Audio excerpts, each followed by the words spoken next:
আসসালামু আলাইকুম রহমতুল্লাহ। এসএসসি পদার্থবিজ্ঞানের ঢাকা বোর্ড ২০২৫ সালের যে এমসিকিউটা রয়েছে, আমরা এটার অলরেডি একটা ক্লাস নিয়ে এসেছি এবং সেখানে ১ থেকে ৯ পর্যন্ত ৯টি এমসিকিউ এর বিস্তারিত ব্যাখ্যা ছিল। আজকে আমার দ্বিতীয় যে ক্লাসটা অর্থাৎ পার্ট ২ ১০ থেকে ১৭ পর্যন্ত এই ৮টা এমসিকিউ নিয়ে আজকে আমরা বিস্তারিত মানে প্রত্যেকটা অপশন আমরা বিস্তারিত ভেঙে ভেঙে বোঝার চেষ্টা করব। কেন এটা সঠিক হইলো এবং কেন বাকিগুলো ভুল হইলো। পুরো ক্লাস জুড়ে থাকো, ইনশাআল্লাহ তুমি দেখবা যে তোমার এমসিকিউ প্রবলেম সব সমাধান হয়ে যাবে। ওকে, চলো আমরা শুরু করি। তা আমার কাছে যে প্রশ্নটি রয়েছে এটা হলো ক সেটের একটা প্রশ্নপত্র। আমি যেখানে লাগিয়ে রেখেছি দেখো যে ১০ নম্বর যে প্রশ্নটি ছিল, ১০ নম্বর প্রশ্নটি কি ছিল? আমি একটু বোর্ডে লিখে দেই বড় করে, তোমরা তাহলে বুঝতে পারবা যে নিচের কোন রাশি জোড়ার একক অভিন্ন। হ্যাঁ, আমি একটু লিখে দেই, নিচের কোন রাশি জোড়ার একক, কোন রাশি জোড়ার একক অভিন্ন। একক কিন্তু আমরা এখন বের করে করে দেখব। একক অভিন্ন, অভিন্ন মানে কি বলতো? অভিন্ন শব্দের অর্থ হলো একই, মানে ৪টা অপশন দেখবো এখন, ক খ গ ঘ। বলছে নিচের কোন জোড়া রাশির একক অভিন্ন, মানে একক একই হবে।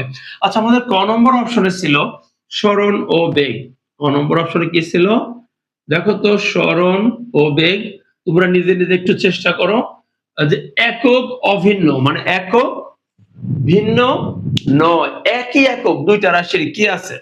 ক, আমরা একটু খ নম্বর অপশনটা যদি দেখি, খ নম্বর অপশনে ছিল হলো ত্বরণ ও মন্দন, অ্যাক্সিলারেশন এন্ড ডিসিলারেশন, ত্বরণ ও মন্দন। আচ্ছা, আমাদের গ নম্বর অপশন যেটা ছিল বেগ ও ত্বরণ, বেগ ও ত্বরণ। আচ্ছা, এবার দেখো ফাইনালি ঘ নম্বর অপশন যেটা ছিল সেটা ছিল সরণ ও দ্রুতি, সরণ ও দ্রুতি। আচ্ছা, এখন তোমরা ৪টা অপশন নিজে নিজে একটু চেষ্টা করো। অলরেডি তোমরা অনেকে হয়তো উত্তরটা খুঁজে পেয়েছো যে কোন রাশি জোড়ার একক অভিন্ন, মানে একই রকম একক আছে কোন দুইটা, কোন দুইটার একক সেম সেম। আচ্ছা, আমরা একটু যদি দেখি, দেখো তো এই যে সরণ দেখতেছো এর একক কিন্তু মিটার। আচ্ছা, এই যে বেগটা দেখতেছো বেগ, এই বেগের একক কি? বেগের একক হলো মিটার পার সেকেন্ড। এই যে বেগটা দেখতেছো একক কিন্তু মিটার পার সেকেন্ড। আচ্ছা, তাহলে দেখো এই যে বেগ একক মিটার পার সেকেন্ড।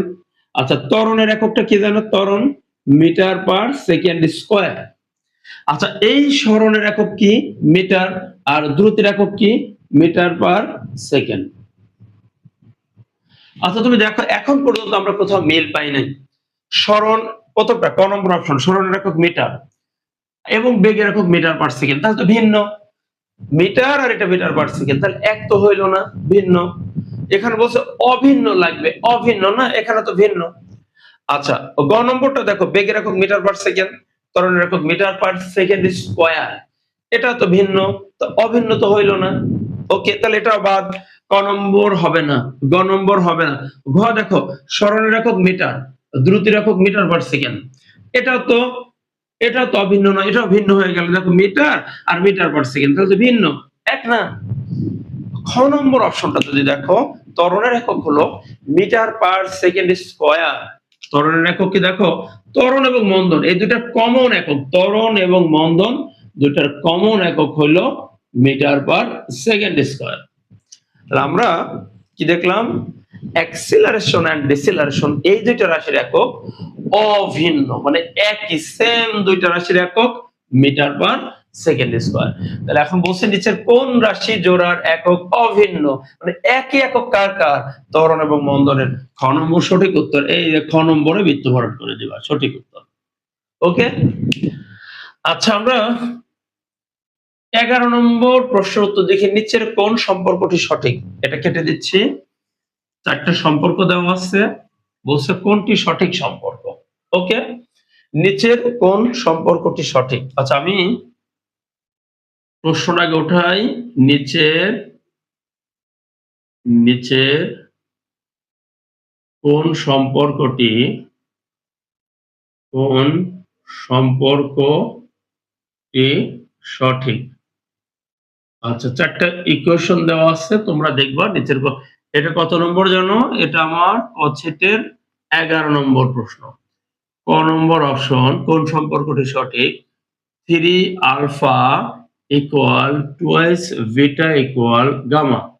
আচ্ছা, খ নম্বর অপশনটা কি আছে? কিউ সমান এম এস সি। গ নম্বর অপশনটা কি আছে? G T square equal 4 pi square L. আর ঘ নম্বর অপশনটা আছে হলো রো এ ইকুয়াল আর এল। চারটা সমীকরণ তোমরা একটু দেখো, এর মধ্যে ভুল আছে তিনটা ভুল আছে, একটা আছে কারেক্ট। কোন সম্পর্কটি সঠিক? চারটার মধ্যে সঠিক কোনটা? আচ্ছা, আমরা একটা বিশ্লেষণ করি। ওকে, ক নম্বর যেটা দেখো, 3 গামা সমান 2 বিটা সমান আলফা, এটা কোথায় আছে? তোমাদের ফিজিক্স বইয়ের 6ষ্ঠ অধ্যায় বস্তুর উপর তাপের প্রভাব। বস্তুর উপর তাপের প্রভাব এই অধ্যায়ে গেলে তোমরা দেখবা যে দৈর্ঘ্য প্রসারণ সহগ, ছিদ্র প্রসারণ সহগ এবং আয়তন প্রসারণ সহগ, এই তিনটা রাশির মধ্যে রিলেশন এবং আলফা বিটা এন্ড গামা। আচ্ছা, আলফা বিটা গামার মধ্যে সম্পর্কটা কি জানো? এই সম্পর্কটা হলো দেখো যে 2 gamma equals 3 beta equals 6 alpha. এটা বিস্তারিত কিভাবে আসে আমি তোমরা আমার 6ষ্ঠ অধ্যায়ে গেলে প্লেলিস্টে গিয়ে 6ষ্ঠ অধ্যায়ে গেলে দেখবে ক্লাসগুলো আছে। 2 গামা সমান 3 বিটা সমান 6 আলফা। এটা হলো আলফা বিটা গামার মধ্যে সম্পর্ক। তো এইখানে আছে দেখো 3 আলফা। আচ্ছা, আমাদের এই যে 3 আলফা আছে, কারো মনে হতে পারে স্যার এই সমীকরণটাকে একটা 2 দিয়ে ভাগ দেন, তাও তো হতে পারে। আচ্ছা, একটু আমরা দেখি তো 2 দিয়ে ভাগ দিয়ে এটা হয় কিনা। আচ্ছা, তাহলে আমরা 2 দিয়ে ভাগ করে পাই। কি পাচ্ছি তাহলে? 2 দিয়ে ভাগ দিলে গামা সমান 3/2 বিটা ইকুয়াল 3 আলফা। কত দ্বারা ভাগ দিলাম? 2 দ্বারা ভাগ। ওকে, 2 দ্বারা ভাগ করলাম, তাও কি মেলে? দেখো তো 2 দ্বারা ভাগ দেওয়ার পরে 2 দ্বারা ভাগ দিলে এইখানে আছে কি? হ্যাঁ, গামা, ঠিক আছে, গামা মিলছে। এখানে আছে 2 বিটা, কিন্তু এখানে তো কত হয়? 3/2 বিটা, মানে 1.5 বিটা হচ্ছে, তাহলে বিটা কিন্তু মিল হচ্ছে না। অর্থাৎ আমাদের এই সম্পর্কটা আসে না, এই ধরনের কোনো সম্পর্ক নেই। ঠিক আছে, এই ধরনের কোনো সম্পর্ক সেটেল হবে না। তুমি যদি 2 দিয়ে ভাগ দাও বা 3 দিয়ে ভাগ দাও বা যেমন আছে, কোনোভাবেই তুমি এই সম্পর্কটা আনতে পারবে না। অর্থাৎ প্রথম সম্পর্কটা ছিল ভুল। ওকে, সেকেন্ড আমরা দেখি। দ্বিতীয় অপশনটা কি ছিল? কিউ সমান এম এস সি। না, এই যে কিউ সমান এম এস সি, এটা কোনো ইকুয়েশন না, এই ধরনের কোনো ইকুয়েশন। তোমরা এটাও, এখানে কিউ বলতে আসলে বোঝানো হচ্ছে তাপ, এম মানে বস্তুর ভর, এস হলো স্পেসিফিক হিট বা আপেক্ষিক তাপ, সি হলো তাপ ধারণ ক্ষমতা। এই রকম রিলেশন আসলে পাবা না। তুমি এটা পাবা যে দেখো S equals Q divided M delta theta. 6ষ্ঠ অধ্যায়ে গেলে বা এম ডেল্টা টি যেটাই মনে করি না কেন, এই দেখো কিউ সমান এম এস ডেল্টা থিটা। হ্যাঁ, এটা হলো আমরা আপেক্ষিক তাপের ইকুয়েশন সেটা, এবং সেখান থেকে তাপ বের করলাম, এটা আসে। কিন্তু এই সমীকরণ কিউ সমান এম এস সি, এটা তুমি পাবা না। ঠিক আছে, এটা পসিবল না। অর্থাৎ এটাও ছিল আমাদের ভুল সম্পর্ক। আমরা এইবার আরো একটা ভুল দেখে ফাইনালি আমরা সঠিকটা দেখি। ঘ নম্বর দেখো, দেখেই মনে হচ্ছে যে ঘর কথা বলি।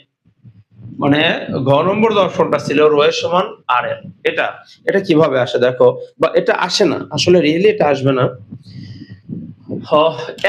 তোমাদের যে একাদশ অধ্যায়টা আছে কারেন্ট ইলেকট্রিসিটি অর্থাৎ চলবিদ্যুৎ, সেখানে গেলে তুমি কি দেখবা যে রোধের নির্ভরশীলতা। রোধ 4টি বিষয়ের উপর নির্ভর করে: পরিবাহীর দৈর্ঘ্য, প্রচ্ছচ্ছেদের ক্ষেত্রফল, এরপর তাপমাত্রা এবং উপাদানের উপর নির্ভর করে। তাহলে আমরা এরকম কিন্তু সম্পর্ক দেখেছিলাম যে কোন পরিবাহী, ধরো কোন একটা পরিবাহী লম্বা তার দৈর্ঘ্য হলো এল এবং প্রচ্ছচ্ছেদের ক্ষেত্রফল হলো এ। এখন এখান থেকে তারের রোধ হবে কেমন? তারের রোধ হবে দৈর্ঘ্যের সমানুপাতিক এবং তারের রোধ হবে প্রচ্ছচ্ছেদের ক্ষেত্রফলের ব্যস্তানুপাতিক। এই দুইটা সম্পর্ককে আমরা একত্রে লিখলে পাবো আর ইজ প্রপোর্শনাল এল ডিভাইডেড এ। বা এইখান থেকে আমরা কি পাচ্ছি? আর সমানুপাতিক উঠিয়ে যদি আমরা একটা কনস্ট্যান্ট দেই, তাহলে এটা হলো রো এল ডিভাইডেড এ। এই সম্পর্কটা এখান থেকে দেখো তো কি লেখা যায়?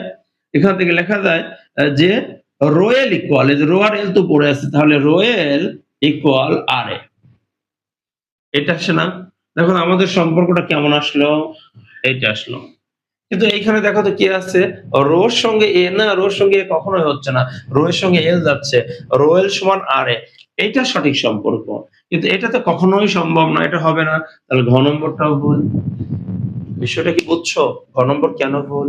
দেখো তো সমীকরণটা কেমন আসে, এখানে আছে কেমন, তাহলে এটা কখনো সম্ভব না।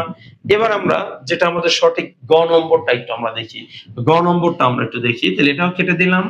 গ নম্বরের কাছে যাই, দেখো আছে কি জি স্কয়ার, জি স্কয়ার সমান 4 পাই স্কয়ার এল। এইটা তোমরা কোথায় পাবো? দেখো তোমাদের ফিজিক্স বইয়ের তোমরা দেখবা, এবং তোমাদের দেখো এই যে জি স্কয়ার সমান 4 পাই স্কয়ার এল, সরল দোলকের দোলনকালের যে ইকুয়েশন, এই যেখানে এটা হলো দোলনকাল, আমরা এরকম পাবো যে দোলনকাল equals to pi root over L divided, দেখো তো এই সম্পর্কটা মনে পড়ে কিনা, টি সমান 2 পাই, টি সমান 2 পাই রুট ওভার এল ডিভাইডেড, এখানে স্মল এল আছে, আমি স্মল এল দিচ্ছি, 2 পাই রুট ওভার এল ডিভাইডেড জি। এই ধরনের একটা সম্পর্ক, টি সমান 2 পাই রুট ওভার এল ডিভাইডেড জি কোথায় আছে একটু চিন্তা করো, এবং সৈয়দার প্রথম পেজে আছে, তোমরা একটু ভাবো। আমি তোমাদের কাছে প্রশ্ন ছড়ে দিলাম, টি সমান 2 পাই রুট ওভার এল ডিভাইডেড জি, এবং ওই পেজ আরেকটু ক্লু দিয়ে দেই, ওই পেজটাতে আরো সূত্র পাবা, আরো কয়েকটা সূত্র আছে, ঠিক আছে? তোমরা দেখবে ওখান থেকে আরো কয়েকটা সূত্র পাবা ওই পেজের মধ্যেই, এফ সমান মাইনাস কে এক্স, এফ সমান কে এক্স, টি সমান 2 পাই রুট ওভার এল ডিভাইডেড জি, ঠিক আছে? আরো একটা দোলনকালের আরো একটা সমীকরণ পাবা, ঠিক আছে? তোমরা একটু খুঁজবা তোমাদের ফিজিক্স বইটা এটা কোথায় আছে, এবং এটা হলো একটা সরল দোলকের দোলনকালের সমীকরণ। ওকে, আচ্ছা এইখান থেকে তোমরা উভয় পক্ষকে বর্গ করবা, উভয় পক্ষকে বর্গ করলে দেখো তো কি পাচ্ছি, T square equals 4 pi square L divided জি।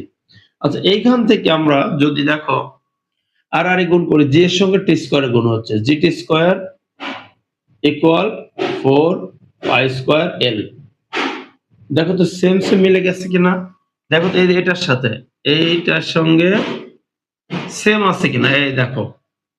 ওকে, g T square 4 pi square, g T square 4 pi square, ঠিক আছে?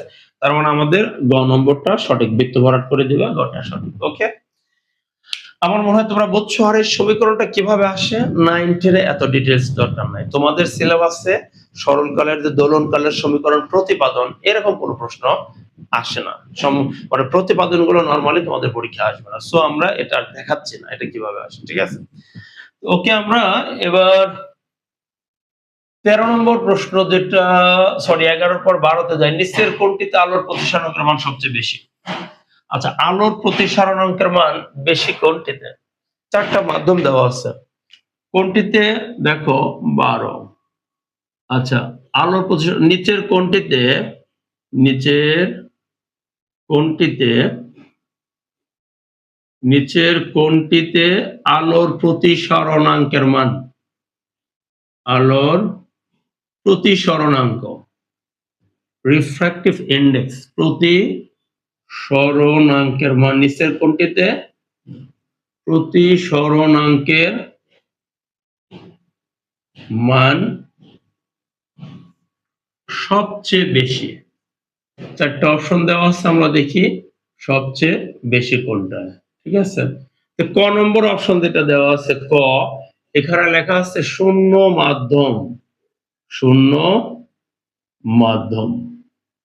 আচ্ছা, খ নম্বর যে অপশনটা দেওয়া আছে এটাতে আছে হলো, খ নম্বর আমি এখানে লিখি পানি মাধ্যম, হ্যাঁ পানি মাধ্যম। গ নম্বর যেটা দেওয়া আছে এটা হলো এয়ার মিডিয়াম, বায়ু মাধ্যম, আর ঘ নম্বর দেওয়া আছে গ্লাস মিডিয়াম বা কাঁচ মাধ্যম। আচ্ছা, তোমরা নিজেরা একটু মনে করো তো কোনটিতে প্রতিসরণাঙ্কের মান বেশি? রিফ্র্যাকশন অফ লাইট, আলোর প্রতিসরণ, তোমাদের ফিজিক্সের যে নবম অধ্যায়টা আছে এখানে গেলে তোমরা এটা পেয়ে যাবা। যে তোমাদের তুমি দেখবে একটা চার্ট, একটা ছক দেওয়া আছে, আমি তোমাদের একটু দেখিয়ে দিচ্ছি, তোমাদের জন্য সুবিধা হবে। দেখো তোমাদের জন্য একটু সুবিধা হবে, আমি তোমাদের বুঝিয়ে দেই। শূন্য মাধ্যম যেটা আছে, শূন্য মাধ্যমে আলোর প্রতিসরণাঙ্ক যেটা আছে সেটা হলো 1, আর পানি মাধ্যম যেটা এটা হলো 4/3 বা 1.33 হয় নরমালি। বায়ু যেটা এটা 1.00 এরকম কিছু একটা পাবা, সামথিং এরকম আসছে, অর্থাৎ শূন্য মাধ্যমের প্রায় ইকুয়াল। আর কাজ যেটা এটা 1.52। ঠিক আছে, আমি তোমাদের এবার একটু বই তোমাদেরকে দেখিয়ে দিচ্ছি, তোমাদের মনে করিয়ে দিচ্ছি যে কোন ছকটা তোমরা একটু বাসায় বসে পড়বা। তোমাদের ফিজিক্স বইয়ের তোমরা আলোর প্রতিসরণ এটার প্রথম পেজেই পাবা। ঠিক আছে, 243 পেজ এখানে। এই যে শূন্য মাধ্যমে 1, ঠিক আছে। এরপরে বাতাস যেটা 1.00029, তিনটা জিরোর পরে 29, অর্থাৎ শূন্য মাধ্যম বায়ু মাধ্যম প্রায় একই। ঠিক আছে, এই মানগুলো তোমরা কিন্তু এই ছকটা পড়ে ফেলবা, হ্যাঁ, এমসিকিউ এর জন্য পড়বা। আচ্ছা, ওকে, তাহলে আমরা বুঝলাম যে সবচেয়ে প্রতিসরণাঙ্কের মান বেশি যেটা, এটা হলো কাচ, যেটা হলো 1.52। বায়ু কিন্তু 1.00029, আর পানিটা কিন্তু 4/3 অর্থাৎ 1.33, আর শূন্য মাধ্যম যেটা এটা হলো 1। তার বলছে সবচেয়ে বেশি কোনটা, এই দেখো কাচই তো সবচেয়ে বেশি, সো এইখানকার মধ্যে কাচ বেশি কিন্তু। ঠিক আছে, আচ্ছা, তাহলে আমরা এবার 13 নম্বর যে প্রশ্নটা আছে, 13, নিচের কোনটিতে অনুদৈর্ঘ্য তরঙ্গ নির্দেশ করে। আচ্ছা, অনুদৈর্ঘ্য তরঙ্গ, হ্যাঁ, আমরা একটু তরঙ্গে একটু মনে করি, নিচের কোনটি অনুদৈর্ঘ্য তরঙ্গ, মানে অনুদৈর্ঘ্য তরঙ্গের একটা উদাহরণ আসছে। কোনটি, আমাদের 13 নম্বর প্রশ্নটা হলো কোনটি অনুদৈর্ঘ্য তরঙ্গ, অনুদৈর্ঘ্য তরঙ্গ নির্দেশ করে, কোনটি অনুদৈর্ঘ্য তরঙ্গ নির্দেশ করে। ঠিক আছে, নির্দেশ করে।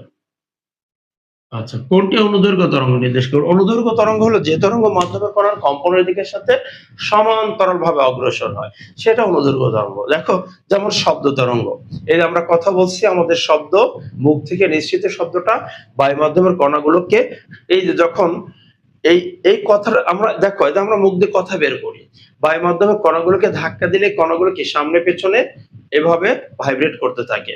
অর্থাৎ দেখো, আমাদের শব্দটা সামনের দিকে অগ্রসর হচ্ছে, মানে আমাদের তরঙ্গ সামনের দিকে যাচ্ছে, কণাগুলোর কম্পনও কিন্তু এই সামনে পেছনে হচ্ছে। সেক্ষেত্রে আমরা দেখতে পাচ্ছি সমান্তরাল ভাবে অগ্রসর হচ্ছে, এবং এজন্য আমরা শব্দ তরঙ্গকে বলি অনুদৈর্ঘ্য তরঙ্গ বা লম্বিক তরঙ্গ বা দীঘল তরঙ্গ। আবারও বলি, অনুদৈর্ঘ্য বা লম্বিক বা দীঘল তরঙ্গ। তাহলে আমাদের বলছে কোনটি অনুদৈর্ঘ্য তরঙ্গ, তাহলে আমাদের অপশনগুলোর মধ্যে আছে যে আলোক তরঙ্গ। আলোক তরঙ্গ কিন্তু একটা অনুপ্রস্থ তরঙ্গ, হ্যাঁ, আলোক তরঙ্গ। আর তারপরে আছে হলো বেতার তরঙ্গ, বেতার তরঙ্গ। তারপরে গ নম্বরটা আছে হলো সাউন্ড ওয়েভ বা শব্দ তরঙ্গ, এবং ঘ নম্বরটা আছে হলো পানির তরঙ্গ, পানির তরঙ্গ। তো এই যে আলোক তরঙ্গ, বেতার তরঙ্গ, পানির তরঙ্গ, আলোক তরঙ্গ, বেতার তরঙ্গ, পানির তরঙ্গ, এগুলো হলো অনুপ্রস্থ তরঙ্গ। আর শব্দ তরঙ্গটা অনুদৈর্ঘ্য তরঙ্গ। তাহলে এই যে আলোক তরঙ্গ, আবার তোমরা ভাবতে পারো না, আলোক তরঙ্গ তো কি বলে যে ইলেকট্রোম্যাগনেটিক ওয়েভ। হ্যাঁ, ঠিক আছে, আমরা তরঙ্গকে প্রধানত দুইটা ভাগে ভাগ করি, একটা হলো তাড়িৎ-চুম্বক তরঙ্গ, আর একটা হলো যান্ত্রিক তরঙ্গ। তো যান্ত্রিক তরঙ্গকে আবার দুই ভাগে ভাগ করি, একটা অনুপ্রস্থ তরঙ্গ, একটা অনুদৈর্ঘ্য তরঙ্গ। তো এইটা আমরা যদি এখান থেকে অনুপ্রস্থ আর অনুদৈর্ঘ্য নিয়ে চিন্তা করি শুধু, তখন তাহলে এই শুধুমাত্র এইখানকার মধ্যে শব্দ তরঙ্গটাই হলো অনুদৈর্ঘ্য তরঙ্গ, আর তিনটাই কিন্তু অনুপ্রস্থ তরঙ্গ। ওকে, আমরা 14 নম্বর প্রশ্ন দেখি, চোখের ভেতরে আলোর প্রবেশ নিয়ন্ত্রণ করে। চোখের ভেতরে আলোর প্রবেশ নিয়ন্ত্রণ করে। যদি এই প্রশ্নটা তোমরা যারা 27 সালের পরীক্ষার্থী এবং 28 এর পরীক্ষার্থী, তোমাদের কিন্তু সিলেবাসে চোখ সম্পর্কিত পড়াশোনা নেই।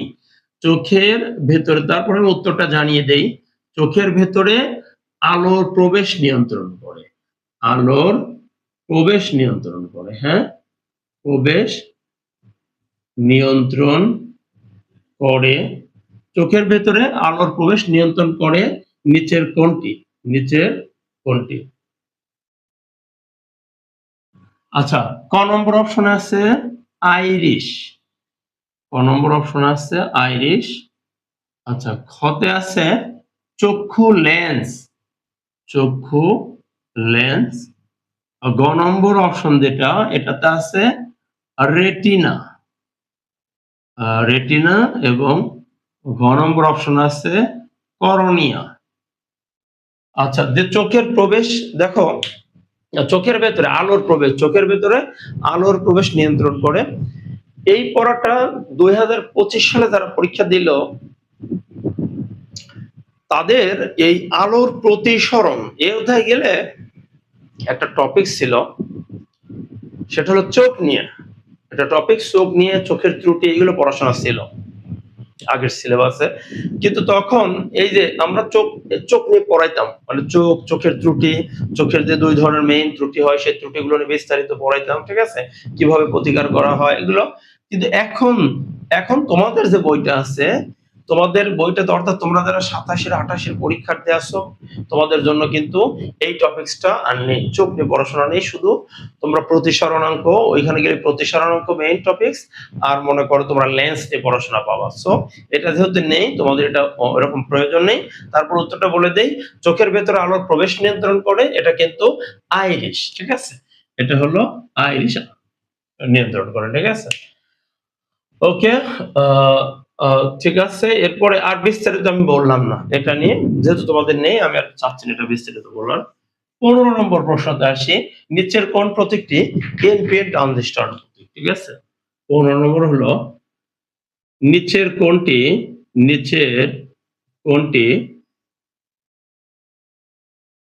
এনপিএন ট্রানজিস্টরের প্রতীক, এনপিএন ট্রানজিস্টরের প্রতীক।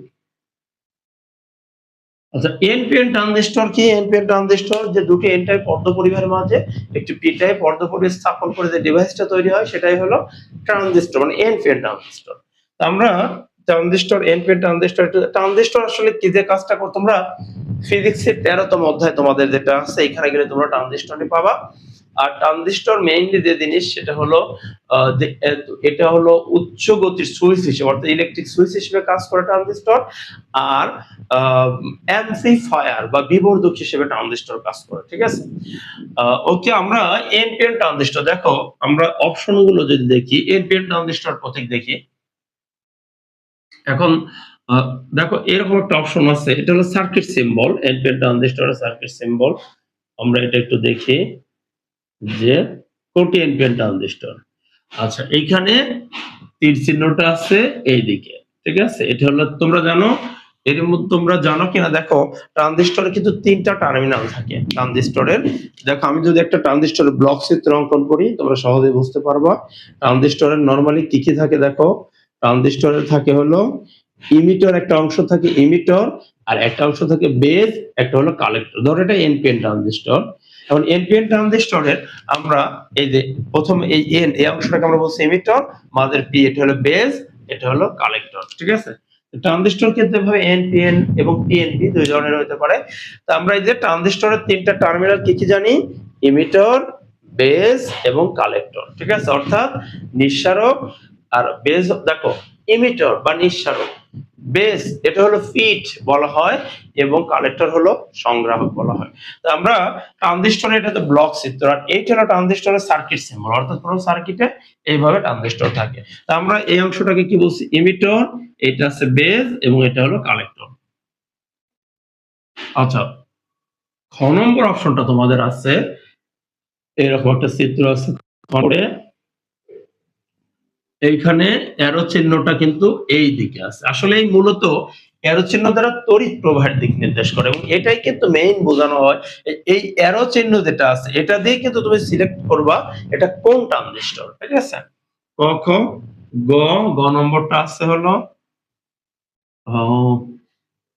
গ নম্বরটা, এটা হলো এখানে আছে ইমিটর, মাঝখানেটা বেস, এরপরে কালেক্টর, তীর চিহ্নটা এইখানে আছে, এবং ফাইনালি ঘ নম্বর যেটা, ঘ নম্বরটা কি আছে,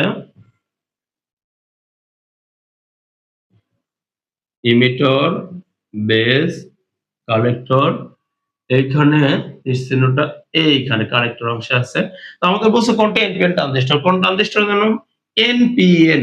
হ্যাঁ, তোমরা সহজে মনে রাখবে এনপিএন ট্রানজিস্টর হলো ইমিটর দিয়ে যদি কারেন্ট বের দেখানো হয়। এই যেমন ক নম্বর অপশন দেখো, ইমিটর অংশ দিয়ে কারেন্ট বের হচ্ছে, ইমিটর দিয়ে বের হচ্ছে, এটা আসলে এনপিএন ট্রানজিস্টর। তোমাদেরকে এই শর্টকাট একটা ছোট্ট ক্লাস নিয়ে আসলে ট্রানজিস্টর টোটাল বোঝানো পসিবল না। ট্রানজিস্টর নিয়ে তোমরা আমার দেখবা যে 13তম অধ্যায়ে গেলে ট্রানজিস্টরের ক্লাসগুলো আশা করি পাবে, তোমরা প্লে লিস্টে গিয়ে খুঁজবে ট্রানজিস্টর পাবে যে ইমিটর বেস কালেক্টর। এই দেখো যে ক নম্বর যেটা আছে ইমিটর দিয়ে বের হচ্ছে, যে কারেন্ট প্রবাহের দিক দেখানো হচ্ছে যে ইমিটর দিকে বহির্মুখী, ইমিটর দিয়ে বহির্মুখী, সুতরাং এটা এনপি ট্রানজিস্টর। আর যদি ইমিটর দিয়ে প্রবেশ বোঝাইতো এটা হতো পিএনপি ট্রানজিস্টর। তোমাদের জন্য নরমালি এইগুলো জানলে হবে। ট্রানজিস্টর এইচএসসি লেভেলের অনেক পড়াশোনা আছে, ঠিক আছে? তোমাদের সামান্য কিছু বিষয় ট্রানজিস্টর সম্পর্কে দেওয়া আছে, জাস্ট আমি তোমাদের এই সিম্বল বা প্রতীক ট্রানজিস্টরের যে সার্কিট সিম্বল বোঝাই দিলাম। কি এনপিএন ট্রানজিস্টর হলো ইমিটর দিয়ে যদি কারেন্ট প্রবাহ দেখো বের হওয়া, সেটা হলো এনপিএন ট্রানজিস্টর, ঠিক আছে? আচ্ছা, আমরা নেক্সট 16 নম্বর যে প্রশ্নটা আছে সেটাতে একটু দেখি। 16 নম্বর যে প্রশ্নটা সেটা কি ছিল? সেটা ছিল যে তরঙ্গস্থিত দুটি সমদশা সম্পন্ন কণার সর্বনিম্ন দূরত্ব। 16, আচ্ছা, সমদশা সম্পন্ন দুটি কণার সমদশা সম্পন্ন দুটি কণার সর্বনিম্ন দূরত্ব, মিনিমাম দূরত্ব কত? সর্বনিম্ন দূরত্ব কত? সমদশা সম্পন্ন, এটাই কিন্তু মেইন মানে কথাটা, সমদশা সম্পন্ন। এটা কি বোঝাচ্ছে? ধরো আমরা একটা ওয়েভ দেখি, আমরা অপশনগুলো পরে দেখাতে আগে একটা ওয়েভ দেখাই। দেখো, এটা হলো একটা তরঙ্গ, ঠিক আছে? তো তরঙ্গে বলছে সমদশা সম্পন্ন। সমদশা কারা? আচ্ছা, এই যে তরঙ্গ শীর্ষের উপরে মনে করো এখানে x1 নামক একটা কণা, এই শীর্ষের উপরে x2, এইখানে আছে মনে করো x3, আচ্ছা এইখানে y1, এইখানে মনে করো এটা হলো তরঙ্গ পাদবিন্দু বা তরঙ্গ খাস বলা হয়। আর এই সর্বোচ্চ যে বিন্দু, এই সর্বোচ্চ বিন্দুগুলোকে বলা হয়, এই উচ্চ বিন্দুগুলোকে বলা হয় তরঙ্গ শীর্ষ। তা আমরা শীর্ষের উপরে দেখলাম যে তিনটি বিন্দু রয়েছে, x1, x2 এবং x3। হ্যাঁ, আচ্ছা, এবং তরঙ্গ খাঁজের উপরে বা তরঙ্গ পাদবিন্দুতে y1, y2, y3। আচ্ছা, এখানে আমরা সমদশা কাদের বলতে পারি? x1 এবং x2 এরা পরস্পর সমদশায়। দেখো, x1, x2 পরস্পর সমদশায়, অর্থাৎ এদের দশা একই রকম, ঠিক আছে? এদের দশা একই রকম, এরা সমদশায়। মানে দুটি কণা যদি দেখো যে তরঙ্গ শীর্ষের উপরে আছে, তবে তারা সমদশায়। আবার যদি দেখো না দুটি কণা তরঙ্গ পাদবিন্দুতে আছে, এখানে y1 আর y2 এরা কিন্তু আবার সমদশায়। এই চিত্রে x1, x2 সমদশায়। আচ্ছা, x2, x3 এরা সমদশায়, y1, y2 সমদশায়, y1, y3 sorry এটা তো y2, y2, y3 এরাও কিন্তু সমদশায়। দেখো, y1 আর y2 সমদশায়, আবার y2 আর y3 এরাও সমদশায়।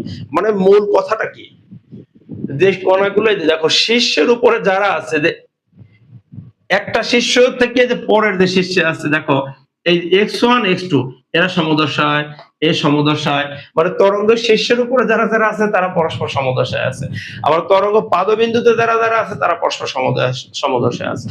আচ্ছা, এখন সমদশায় থাকতে হলে ন্যূনতম দূরত্বটা লাগবে, কিন্তু দেখো ন্যূনতম এই শীর্ষ থেকে এই শীর্ষ পর্যন্ত আসা লাগবে, অথবা এই পাদবিন্দু থেকে এই পাদবিন্দু পর্যন্ত আসলে তখন, অথবা আরেকটা কথা বলি, যদি সাম্য বিন্দুতেও সাম্য অবস্থানে থাকে, এইখানে মনে করো একটা আছে সাপোজ P1, এইখানে আছে P2, এরা P1 আর P2 কিন্তু সমদশা, ঠিক আছে? মানে সমদশার জন্য ন্যূনতম একটা ল্যামডা দূরত্ব লাগবে। তুমি দেখো এই x1 থেকে x2 পর্যন্ত এই দূরত্বটা কিন্তু ল্যামডা, মানে একটা তরঙ্গ দৈর্ঘ্য, বা y1 থেকে y2 পর্যন্ত এটাও কিন্তু একটা ল্যামডা, বা P1 থেকে P2 পর্যন্ত এটাও কিন্তু একটা ল্যামডা। অর্থাৎ সমদশার জন্য কিন্তু একটা ল্যামডা পরিমাণ দূরত্ব, একটা ওয়েভ লেন্থ, একটা ল্যামডা, এই পরিমাণ কিন্তু একটা দূরত্ব লাগবে সমদশার জন্য, কারণ এক শীর্ষ থেকে আর একটা শীর্ষ পর্যন্ত এটা হলো ল্যামডা দূরত্ব। ঠিক আছে, তোমরা যদি এই তারপরেও কম বুঝতে পারো, ওই আমার প্লেলিস্টে গিয়ে, মানে আমার চ্যানেলের প্লেলিস্টে গিয়ে তোমরা দেখবে সপ্তম অধ্যায়ের অনেক ভিডিও আছে, তোমরা দেখবা এই সংক্রান্ত ভিডিও অনেকগুলো আছে, তোমরা দেখে আসতে পারো। এখন আমরা অপশন গুলোতে যদি যাই, এখন তোমরা নিজেরাই বুঝবা যে ক নম্বর অপশন যেটা দেওয়া আছে সমদশায়, হচ্ছে lambda divided, sorry, lambda divided 4, না এটা ভুল উত্তর। আচ্ছা, আছে ল্যামডা ডিভাইডেড 2, আমরা দেখে আসছি যে উত্তর বুঝে ফেলছি ল্যামডা, গ নম্বরে আছে হলো 2 ল্যামডা ডিভাইডেড 3 এবং ঘ নম্বরে আছে হলো ল্যামডা দূরত্ব। তো সঠিক উত্তর হলো সমদশার জন্য ন্যূনতম ল্যামডা দূরত্ব লাগবে, হ্যাঁ, কারণ তোমাদের তো ডিটেইলস বললাম। ওকে, থাক। 17 ফাইনালি লাস্ট যে কোশ্চেনটা, আমরা যেহেতু 17 পর্যন্ত আসবো। সমতল আয়নায় সৃষ্ট বিম্ব, সমতল আয়নায়, সমতল আয়নায়, আয়নায় সৃষ্ট বিম্ব, সমতল আয়নায় সৃষ্ট বিম্বটা কেমন হয়? সমতল আয়না মানে কি, যে আয়না আমরা বাড়িতে ব্যবহার করি, মানে আমাদের বাসা বাড়িতে বলা হয়, বাসা বাড়িতে আমরা যে আয়নাটা ব্যবহার করি প্রতিদিন, এটাই কিন্তু প্লেন মিরর বা সমতল আয়না। আচ্ছা, তুমি আয়নার সামনে দাঁড়াইলে ঠিক তুমি যত বড়, আয়নার মধ্যে তত বড় দেখা যাবে, এবং আয়নার যতটা সামনে থাকবে বিম্ব ততটা পেছনেই গঠিত হবে কিন্তু। ঠিক আছে, এবং আয়নার মধ্যে বিম্বটা আসলে অবাস্তব একটা বিম্ব হয়, এবং অবাস্তব ও সোজা বিম্ব হয়। ঠিক আছে, অবাস্তব ও সোজা। তোমরা মনে করতে পারো না স্যার অবাস্তব সোজা কেন হয়, আমরা তো ডান হাত দিয়ে খেতে লাগলে মনে হয় বাম হাত ব্যবহার করছি, বা মানে আমরা যাই ডান হাত আয়নার মধ্যে বাম হাত দেখায়, বাম হাত ডান হাত দেখায়, এটা কিন্তু আসলে পার্শ্ব পরিবর্তন। ঠিক আছে, এটা হলো পার্শ্ব পরিবর্তন। হ্যাঁ, সমতল আয়নায় পার্শ্ব পরিবর্তন হয়, কিন্তু সোজা উল্টা বলতে আসলে বোঝানো হচ্ছে কি, যে তুমি যদি আয়নার সামনে দাঁড়াও, তাহলে কি তোমার মাথা যে জায়গায়, এই লেভেলে কিন্তু মাথা দেখা যায়, এমন কিন্তু তুমি উল্টে যাও না, যে মাথার জায়গায় পা, পায়ের জায়গায় মাথা হয়ে গেছে, এভাবে কিন্তু আয়নার সামনে তুমি উল্টে যাচ্ছ না, তোমার জাস্ট পার্শ্ব পরিবর্তন হয়। সমতল আয়না কি কাজ করে, কেমন বিম্ব করে, অবাস্তব ও সোজা, অবাস্তব, সোজা এবং সমান মানের বিম্ব করে, অবাস্তব, সোজা এবং সমান মানের প্রতিবিম্ব তৈরি করতে পারে। তো এখানে তোমাদের আছে সমতল আয়নায় সৃষ্ট বিম্ব কেমন, 1 সোজা, 2 খর্বিত, 3 বিবর্ধিত, না আমরা তো শিখে আসলাম এই মাত্র, সমতল আয়নায় কেমন বিম্ব হবে, অবাস্তব, সোজা ও সমান মানের বিম্ব। সমান মানে লক্ষ্যবস্তু যত বড় বিম্ব তত বড়। তা আমাদের বলছে সমতল আয়নায় সৃষ্ট বিম্ব, সমতল আয়নায় সৃষ্ট বিম্ব এখানে এভাবে প্রশ্ন করছে, অসৎ ও কি হয়। আচ্ছা, অসৎ বলতে তোমরা মনে করতে অসৎ কি, অসৎ মানে কিন্তু অবাস্তব, বাস্তব মানে হলো সৎবিম্ব, আর অবাস্তব হলো অসৎ বিম্ব। অসৎ মানে বোঝানো হচ্ছে অবাস্তব। ওকে, তাহলে আমি এইভাবে লিখি, যেহেতু অসৎ লেখা আছে এখানে। হ্যাঁ, তার সমতল আয়নার বিম্ব কেমন, অসৎ, সঠিক। অসৎ ও কি, অসৎ ও সোজা, অসৎ ও সোজা। এখন বলছে নিচের কোনটি সঠিক, নিচের কোনটি সঠিক, নিচের কোনটি সঠিক। আচ্ছা, ক নম্বর অপশন 1, খ নম্বর অপশন 2, গ নম্বর অপশন 3, আর ঘ নম্বর অপশন 1 ও 3। তাহলে এখানে দেখো অসৎ ও সোজা, এই 1 নম্বরটা ক নম্বর হয়, এটাই কিন্তু সঠিক। কি হয়, অসৎ ও সোজা, অসৎ ও সোজা। কারণ খর্বিত না, ছোট তো হয় না সমতল আয়নায়, খর্বিত হলো উত্তল আয়নায়, খর্বিত অল টাইম খর্বিত হয় উত্তল আয়নায়, বড় ছোট হয় বিম্ব। আর অবতল আয়নায় অবস্থান ভেদে খর্বিত হতে পারে। ঠিক আছে, আর বিবর্ধিত না, সমতল আয়নাতে কখনো বিবর্ধিত হয় না, বিবর্ধিত হয় হলো অবতল আয়নাতে, পজিশন অনুযায়ী বিবর্ধিত হয়। ঠিক আছে, তা আমাদের উত্তর হবে শুধু এটা ক নম্বরটা, 1 নম্বর অপশনটা এখানে সঠিক। ঠিক আছে, ওকে, আমরা 17 পর্যন্ত আসলাম। বাকি যে পার্ট 3 দ্বিতীয় ক্লাসটাতে আমরা নেব, সেটা হলো 18 থেকে শেষ পর্যন্ত 25 পর্যন্ত। আজকে এখানে সমাপ্ত করি। তোমাদের যদি কোনো প্রশ্ন থাকে বা কোনো ক্লাসের দাবি থাকে বা কোন বোর্ড নিয়ে পরবর্তীতে আমরা এমসিকিউ ক্লাসটা নিলে তোমাদের ভালো হয়, কোন বোর্ডের এমসিকিউ সমাধান করলে ভালো হয়, এভাবে বিস্তারিত তোমরা আমাকে জানাতে পারো। ইনশাল্লাহ আমি তোমাদের পাশে থাকার চেষ্টা করব। তোমাদের শুভকামনায় আল্লাহ হাফেজ। আসসালামু আলাইকুম ওয়া রাহমাতুল্লাহি ওয়া বারাকাতুহু।